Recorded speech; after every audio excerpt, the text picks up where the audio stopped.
ونحمده ونصلي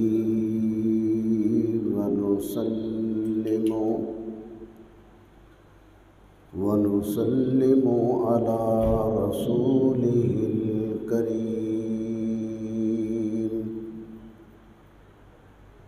أما بعد فأعوذ بالله من الشيطان الرجيم.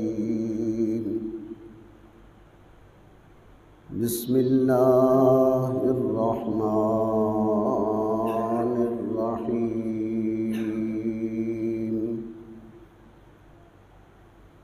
إنا أنزلناه في ليلة القدر وما أدراك ما ليلة القدر.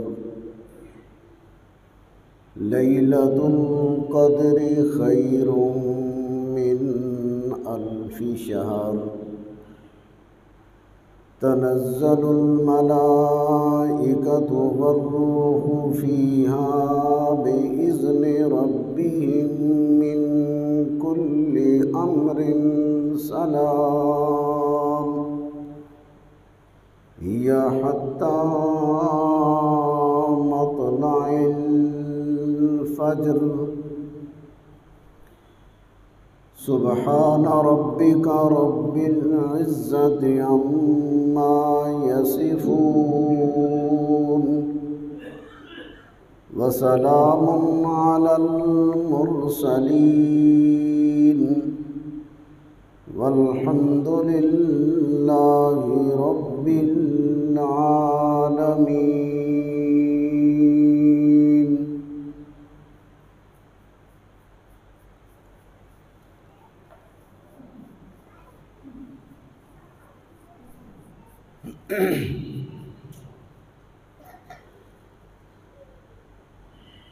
سامعین محترم، آج کے جمعۃ المبارک کے خطبہ میں آپ حضرات کے سامنے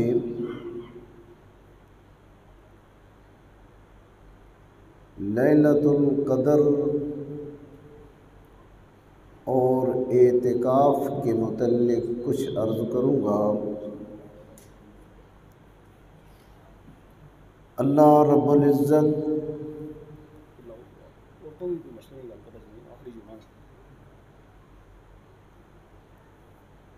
ہم سب کو قرآن و سنت کے مطابق زندگی بسر کرنے کی توفیق عطا فرمائیں.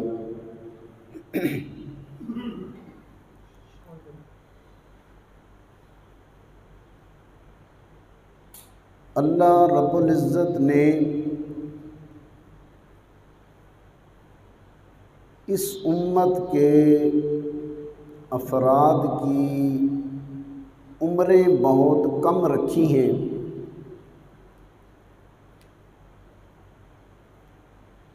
اور ان پر کچھ انعامات اس طرح فرمائے ہیں کہ اگر یہ امت ان انعامات کی قدر کرے تو پھر یہ امت پہلے لوگوں سے بہت ہی آگے نکل جائے.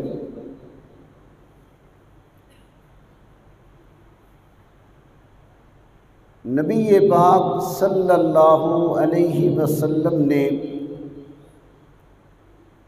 صحابہ کرام کے سامنے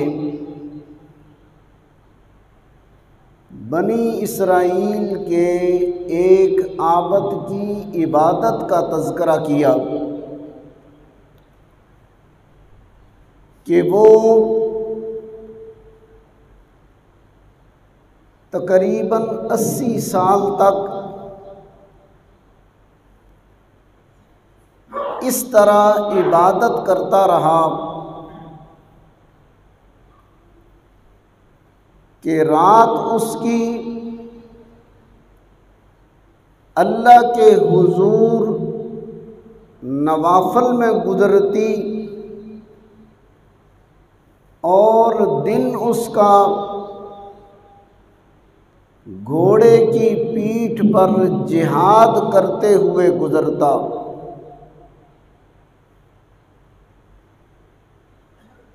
اور اس عابد کے لیے اللہ رب العزت نے ایک چشمہ جاری کیا ہوا تھا جس سے وہ ٹھنڈا پانی پیتا تھا، اور ایک انار کا درخت لگا دیا تھا جس سے وہ انار کھاتا، قوت اور طاقت پیدا ہو جاتی اس میں۔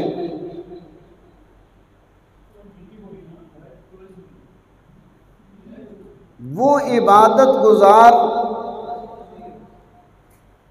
اس طرح رب کی عبادت کرتا رہا۔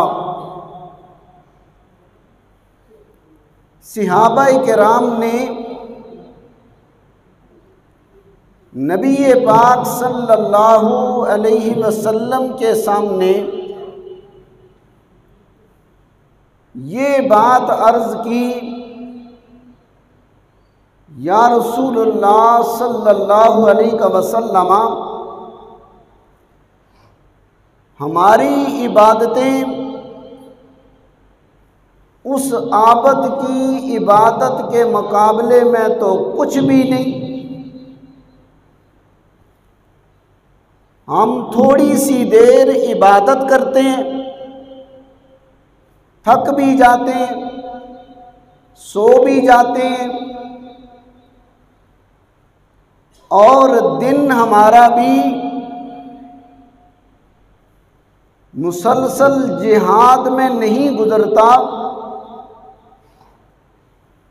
ہماری عبادتیں تو اس بنی اسرائیل کے عابد کے مقابلے میں بڑی تھوڑی ہیں۔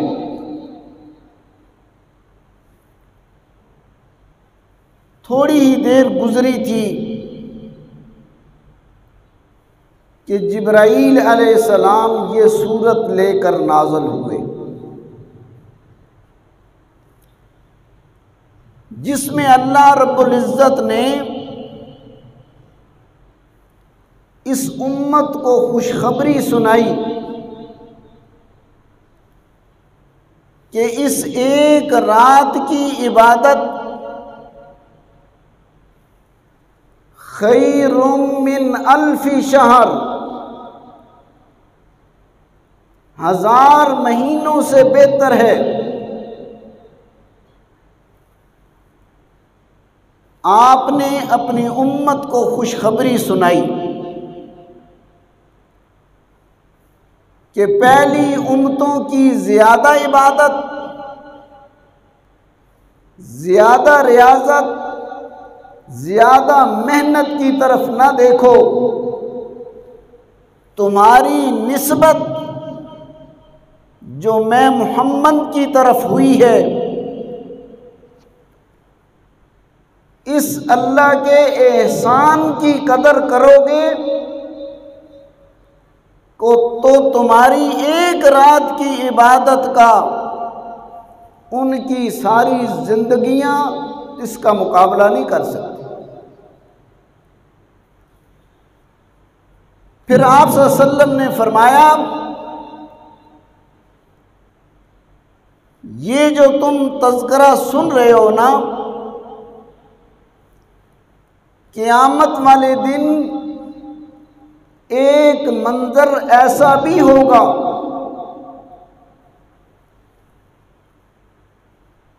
کہ ایک آدمی کے متعلق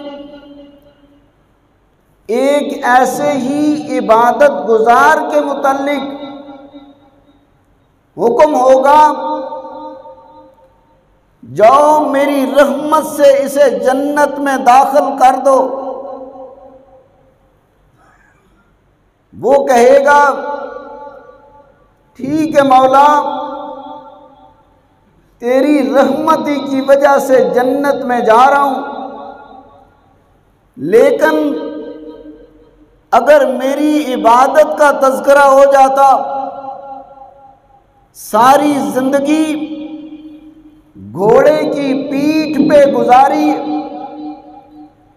تیری رضا کے لیے جہاد کرتا رہا، رات مصلے پہ گزاری، کوئی میری عبادت کا تھوڑا بہت تذکرہ تو ہو جاتا۔ اللہ فرمائیں گے اس بندے کو تھوڑا پیچھے لے آؤ اور اسے جہنم کے قریب کرو، جہنم کے اندر نہیں ڈالنا، تھوڑا سا قریب کرو۔ جہنم کی تپش کی وجہ سے وہ تڑپ اٹھے گا، ہائے پانی، ہائے پانی۔ اللہ ایک فرشتے کو بھیجیں گے، تم جاؤ اسے کہو ایک گلاس پانی کا ملے گا، ساری زندگی کی عبادت اور ریاضت دینی پڑے گی۔ اس نے کہا سب کچھ لے لو، اتنی شدت سے پیاس لگی ہے کہ پانی کا ایک گھونٹ دے دو۔ فرشتہ اسے گلاس پانی کا دے گا، کہے گا تمہاری ساری عبادت ختم۔ اب ایک فرشتہ اسے کہے گا کہ بتاؤ ساری زندگی کی عبادت ریاضت تو تم نے ایک پانی کے گلاس کے عوض بیچ دی ہے، اب مجھے حساب دو، وہ ساری زندگی جو میرے چشمے کا پانی پیتے رہے، میٹھے چشمے کا پانی پیتے رہے اور اس انار کے درخت سے انار کھاتے رہے، اس کا کون حساب دے گا؟ وہ آدمی سجدے میں گر کر کہے گا مولا تیری رحمت کے بغیر میں جنت میں نہیں جا سکتا۔ اللہ کی رحمت سے، اس کے فضل و کرم سے اس امت پہ اللہ نے جو احسانات فرمائے ہیں، وہ قرآن کی صورت میں ہو تب اور وہ محمد الرسول اللہ کی صورت میں ہو تب۔ میرے آقا جناب محمد الرسول اللہ صلی اللہ علیہ وسلم کی نبوت قیامت تک رہے گی، قیامت تک کسی نبی نے نہیں آنا جو نبوت کا اعلان کرے، جو نبوت کا دعویٰ کرے، وہ جھوٹا ہو سکتا ہے، کذاب ہو سکتا ہے، دجال ہو سکتا ہے، سچا نبی نہیں ہو سکتا۔ جس طرح آپ کی نبوت قیامت تک رہے گی، اسی طرح میرے نبی کا قرآن والا معجزہ بھی قیامت تک رہے گا۔ ہر نبی کو معجزے ملے، ان کے وہ معجزے دنیا میں ختم ہو گئے، ان کے دنیا سے جانے کے ساتھ ہی ختم ہو گئے۔ میرے نبی کی نبوت بھی قیامت تک اور آپ کا معجزہ قرآن بھی قیامت تک۔ نوازا اللہ نے اس قدر ہے اس امت کو، کاش کہ یہ امت قدر کرے اللہ کے ان احسانات کی۔ یہ جو بہت بڑا عظیم معجزہ اللہ نے جس رات کو عطا فرمایا، اللہ پاک فرماتے ہیں کہ انا انزلناه فی لیلۃ القدر، ہم نے اس قرآن کو لیلۃ القدر میں نازل کیا۔ وما ادراک ما لیلۃ القدر، تمہیں کیا معلوم، شوق دلانے کے لیے، ابھارنے کے لیے، جیسے ہم کہتے ہیں تجھے اس کا پتہ، تجھے کیا پتہ۔ اللہ فرماتے ہیں لیلۃ القدر کو تم کیا جانو، لیلۃ القدر خیر من الف شہر، یہ رات یہ 1000 مہینوں سے بہتر ہے۔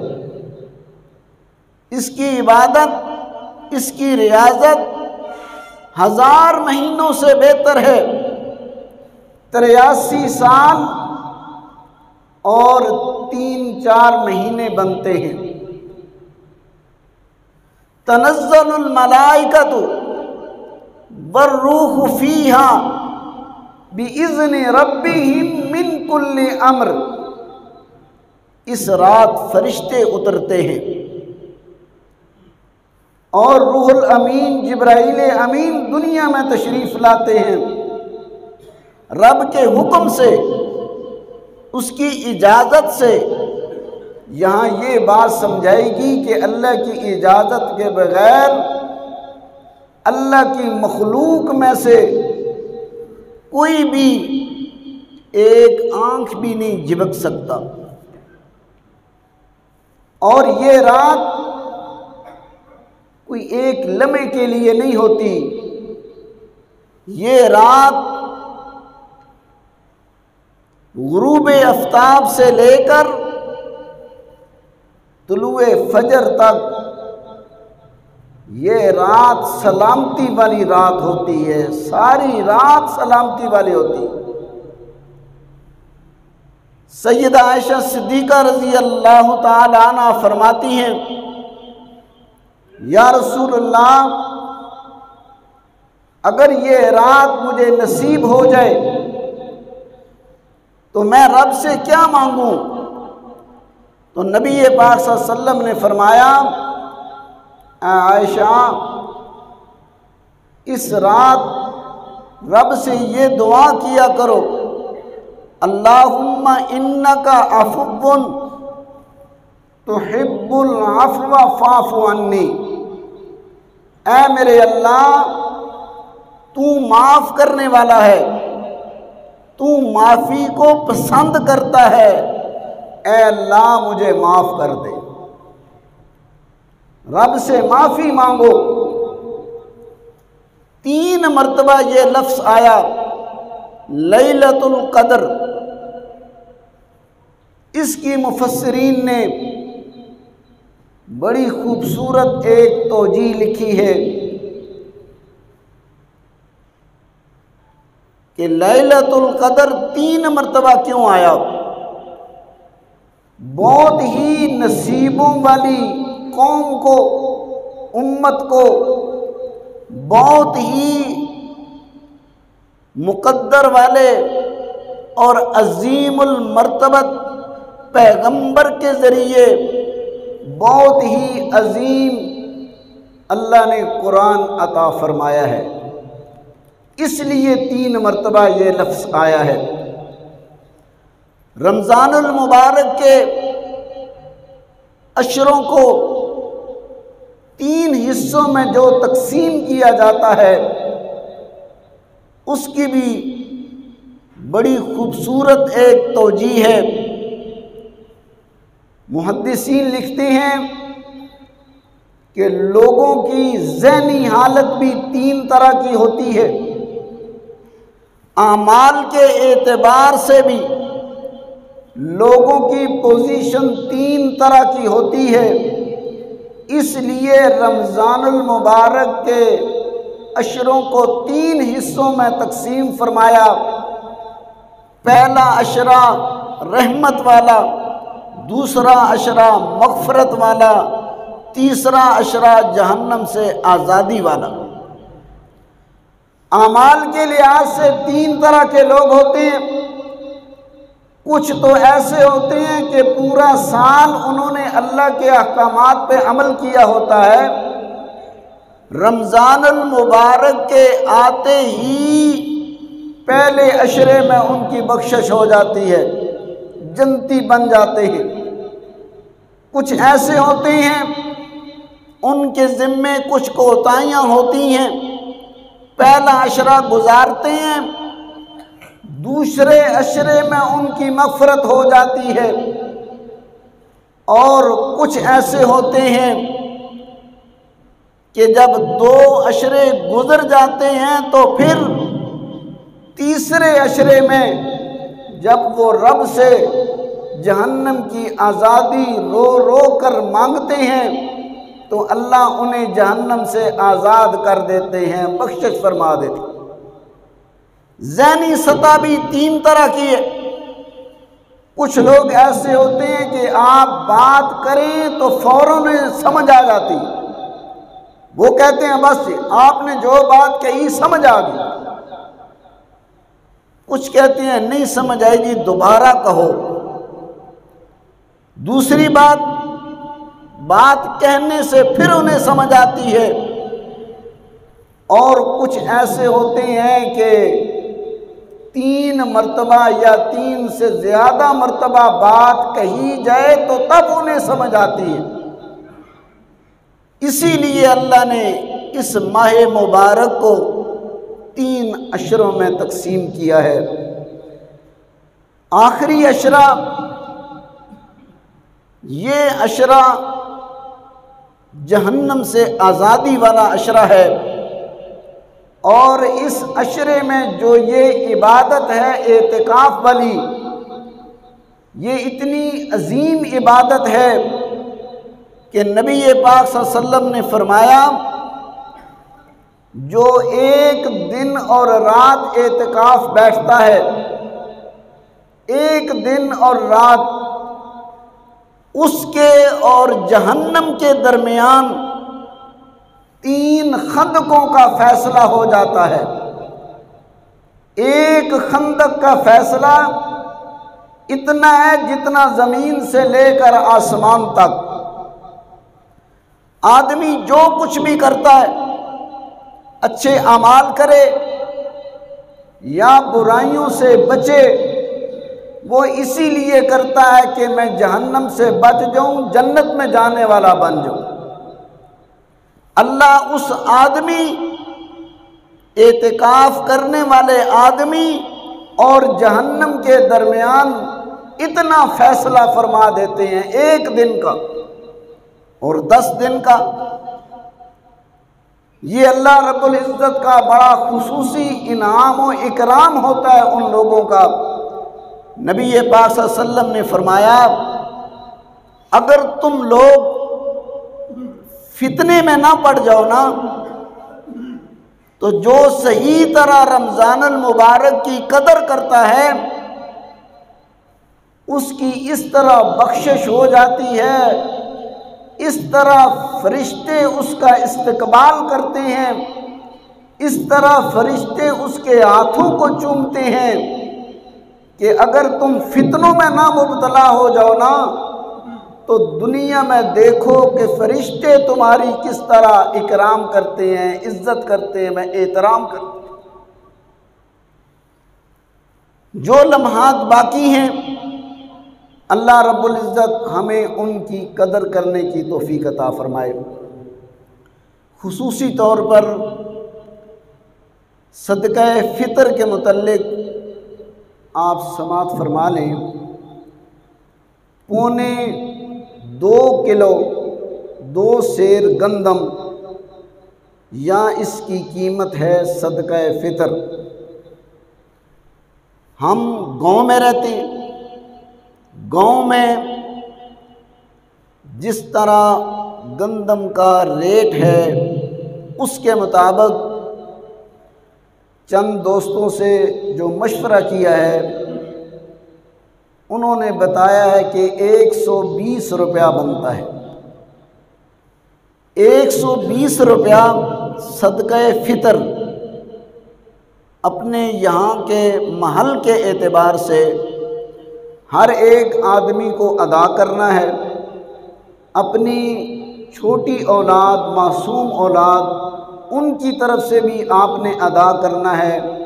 روزے کے دوران جو کمی، کوتاہی، غلطی ہو جاتی ہے، آدمی نادانستہ طور پر کسی کو کوئی برا جملہ کہہ بیٹھتا ہے، یہ جو کمیاں کوتاہیاں ہوتی ہیں، اللہ ان کمیوں کوتاہیوں کو ان صدقات کے ذریعے معاف فرماتے ہیں۔ اور دوسرا، اس کے ذریعے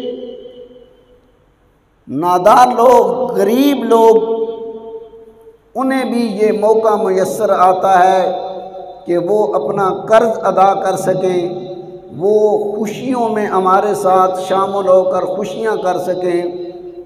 اس سے معاشی طور پر ایک مسلم معاشرہ، ترقی پذیر معاشرہ انجام پاتا ہے۔ اس کا آپ ضرور خیال رکھیے گا۔ اگر آپ عید تک ادا نہیں کرتے تو بھی آپ سے ساقط نہیں ہو جاتا کہ عید آ گئی، گزر گئی، ادا نہیں کر سکا، اس کے بعد بھی آپ نے ادا کرنا ہے۔ یہ نہیں کہ عید آ گئی، میں نہیں ادا کر سکا تو اب ختم ہو گیا، معافی ہو گئی۔ معافی والی بات نہیں ہے، آپ اس کو ادا کریں گے، اللہ آپ کی یہ عبادات قبول و منظور فرمائیں گے۔ وما علینا الا البلاغ المبین۔